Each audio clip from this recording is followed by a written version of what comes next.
So I just got done shooting some extra stuff for my Black Panther movie review that I forgot to shoot when I originally shot the review a few hours ago. And I thought, as long as I had to set the camera and the light back up and mic myself back up, I might as well talk about something else. I might as well make another video because shit, why set all this up just to talk for 10 more minutes and put everything away? And I remembered that there's the story that I don't think I ever told. At least I don't think I ever told it in a proper video. I might have mentioned it on a podcast or in a hangout or something. That's related to superhero movies, sort of, kind of, in a very tangential sort of way. And what the hell? I want to share this story with you. And telling the story would require me at a certain point to use a homophobic slur, which I don't want to use. It is the F slur, and I don't want to say that word. And at the same time, I don't just want to say F slur or F or whatever. So when I get to that point, instead of saying that word, I will just say the word snickerdoodle. So we'll all agree that that's what that word will stand for when I get to that point.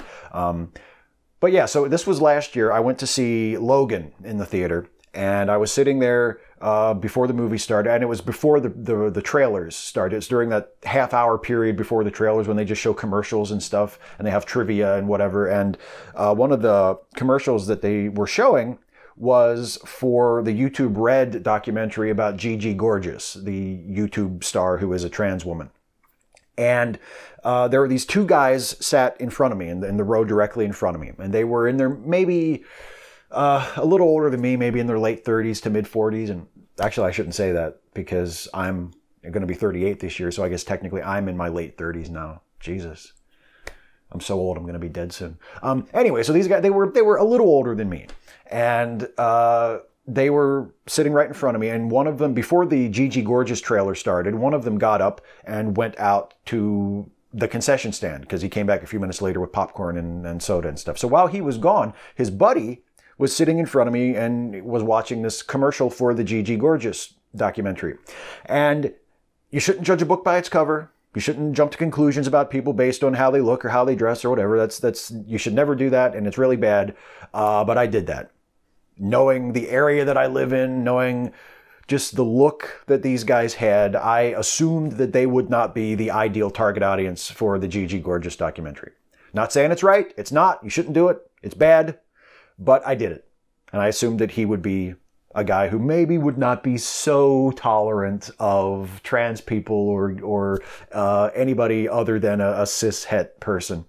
But I was sort of watching him as I was watching the screen, and he was really paying close attention to it. And he didn't seem like he was grossed out by it. He didn't seem like he was offended by it. He was just, he was watching the preview. And I kind of thought to myself, maybe I misjudged this guy. I think maybe I did judge a book by its cover, and I shouldn't have. He doesn't seem, maybe he's interested. Maybe this is like a moment for him. Maybe he'll be watching this trailer and it'll open his mind about something, or maybe his mind is already open. Maybe he doesn't need to have his mind open that wide because he's already not, maybe he's more progressive and open-minded than I thought he was.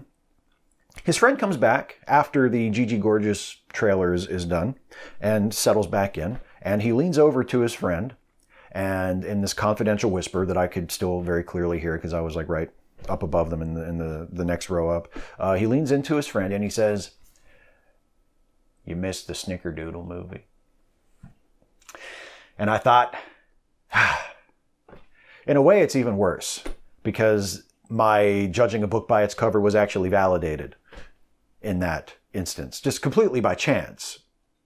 But it's the sort of experience that you don't like to have because you judge a book by its cover, then you think you're wrong and you're like, no, you shouldn't do that. You shouldn't prejudge people. That's awful. And then it turns out your awful prejudgment was accurate and you're like, oh, how do I feel?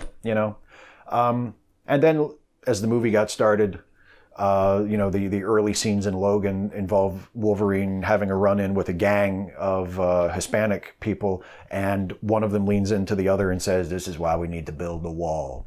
So they were assholes, is what I'm basically trying to say.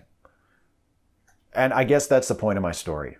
And I'm not sure why I wanted to share that with you, because now that I tell it, it's kind of an awful story.